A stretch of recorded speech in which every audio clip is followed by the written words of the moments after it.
Hi there, this is Josh from Literary Gladiators, and it has been quite some time. I haven't worked on any individual videos, but I have been working on material that will be going up on our channel very soon.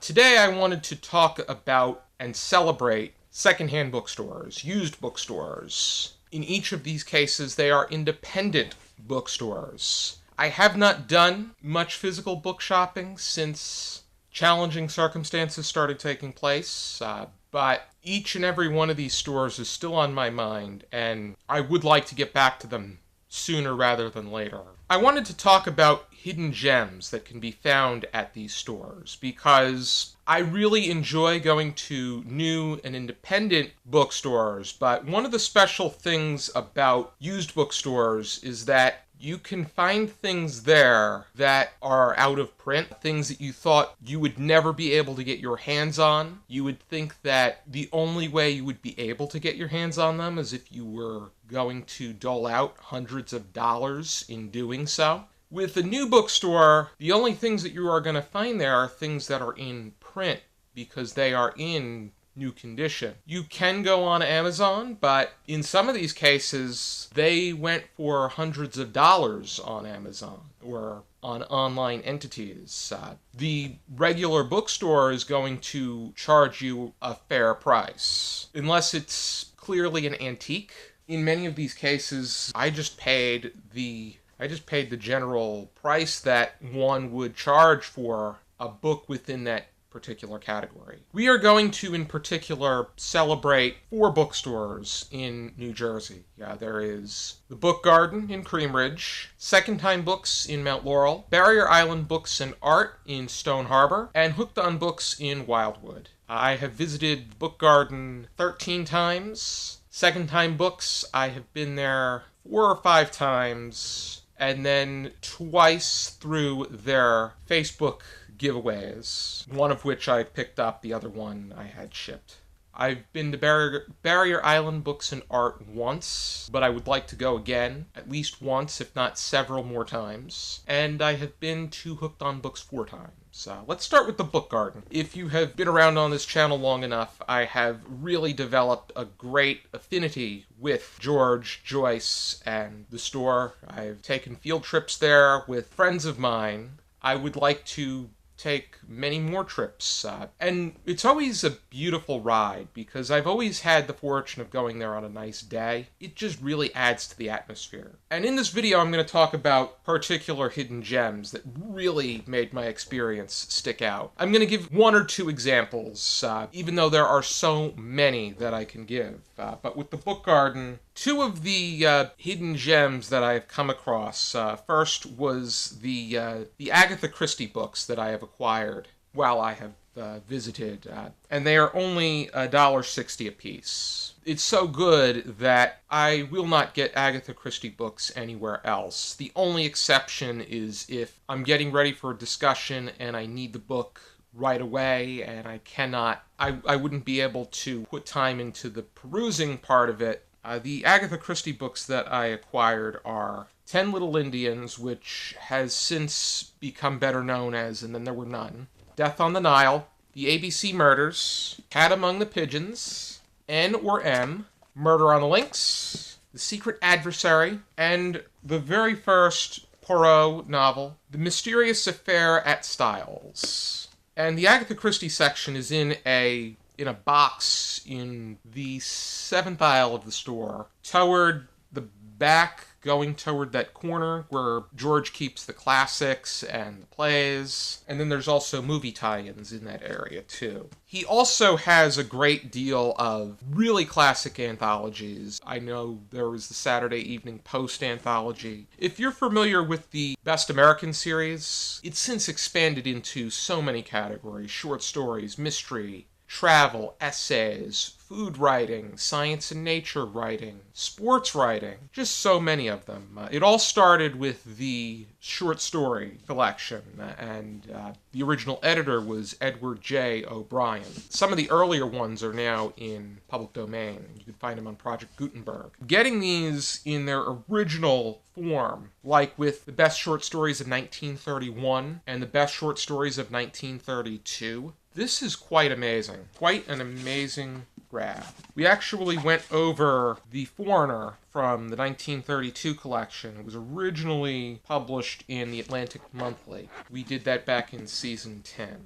It's just a great store. I've conducted hauls of all of my visits there, and George and Joyce are just amazing people. The next one I wanted to talk about is Secondhand Books in Mount Laurel. It is owned by a family. There was a man that primarily did most of the orchestration. I think his son is doing much more now, if I'm not mistaken. Within the last year, I would say within 2020, there's been a lot more activity on their Facebook. They will show off various books within a collection, and people that like the page can call dibs. And when they do so, they arrange for a payment, and then they get the book to them. I have orchestrated that twice. I got a collection of Granta magazines, and I also got a collection of plays. I have made several in-person visits, which are always the best, and I always manage to come out of the store with a large amount. And they have amazing sales as well. They have it where they'll color code them with different stickers, which means each sticker represents a different price. They have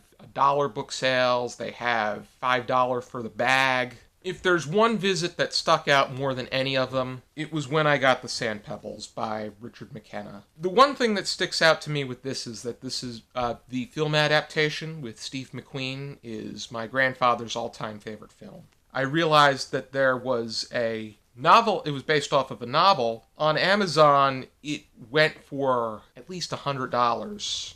I bought this for $3, and I would really like to get to this, read it and review it on my own, because I really would be a strain to have this as a discussion on our channel, because that would require 3 other people to go hunting for this, and I don't think they're going to want to put down $100 just to buy this, and its online availability is probably nil. This is something I definitely would like to read and review for the channel, and hopefully it picks up attention to the point that if it is a good book, there's going to be a desire for a reprint so that this goes back on the printing press and in the availability of the shopper. Now we're going to move into Cape May County, the southern tip of New Jersey. The 2 bookstores that I'm going to be talking about are Barrier Island Books and Art in Stone Harbor and Hooked on Books in Wildwood. I paid a visit to Barrier Island Books and Art June of last year. During the pandemic, I was able to reach the owner of the bookstore, Pete, reached out to me because he started making his own videos for YouTube, and he came across my book haul that I conducted when I visited their store. And then when he explored the channel, he saw that I was doing thoughts from my library video that were kind of like fireside chats, which he was creating videos that took on a similar tone. I thought I would talk about some of the hidden gems that I found while I was there, and the one of which was the J.R. Tolkien box set. This is quite a grab. This includes The Hobbit, The Fellowship of the Ring, The Two Towers, and The Return of the King. I read The Hobbit for what is going to be an upcoming discussion. Very soon I'm going to be talking about what we have in store for the 12th season of the show. Here is my complete box set that I would like to make my way through. And they also had a lot of older antique books for a reasonable price. This includes modern library editions of 6 plays by Rodgers and Hammerstein, Oklahoma, Carousel, Allegro, South Pacific, The King and I, and Me and Juliet, Moliere, 8 plays by Moliere, and 4 plays by George Bernard Shaw. One of them that really is catching my attention right now is Pygmalion, inspired at least 3 of the Three Stooges episodes, Hoi Polloi, Halfwit's Holiday, and Pies and Guys. The first 2 were Curly episodes. The last one was a remake with Joe as the third stooge. Now we're going to move on to Hooked on Books in Wildwood, which my first visit there was probably the most explosive visit that I've ever paid to a bookstore on the basis that they had so many books that I was looking for and had my attention on. I like to collect particular authors that catch my attention, and the whole visit could be considered a hidden gem. I could be sharing the whole thing. You could check out that video. It is under my first visit to Hooked on Books. I was able to beef up my Mishner collection. I was able to beef up my James Herbert collection. The one that I really was able to beef up on was Robert McCammon. After reading Boy's Life, I read Eat Me first, and I thought that was a remarkable short story. Boy's Life is one of the best speculative fiction novels of all time. I was able to get 4 of the books that went out of print because McCammon decided not to recognize them for a while as part of his backlog. Eventually, he started to re-acknowledge them as being part of his career, but these books had gone out of print for quite some time, and that was Baal, Bethany's Sin, The Night Boat, and They Thirst. Those were his first 4 novels. They had gone out of print for a period of time. The one that really was catching my attention was something that Jeffrey Keaton brought up, and I was really intrigued by the influence that Edgar Allan Poe had, and that was Usher's Passing. And then The Wolf's Hour was another one from the Michael Gallatin series that I wanted to acquire. On my second visit, I picked up The Five, which is one of his newer books. Kieran, who owns the bookstore, is a high enthusiast for McCammon. And then there was one thing that really caught my attention in The Swiss Cookbook by Nika Standen Hazelton. Hazelton has written several cookbooks based off of various cultures and theme ingredients. The Swiss Cookbook was one that I recognized from her biographies and from online entities. The online entities were too much in price. Used bookstores generally provide readers with the price that is equal to everything else that they're selling. I got another Swiss cookbook written by Ann Mason. Can't go wrong with too many books in a different topic. Even though Swiss cooking is a wide array of various dishes and not just dishes containing cheese, which is something that Ann Mason mentioned in hers, there is a great influence of cheese in the recipes, which is a plus for me.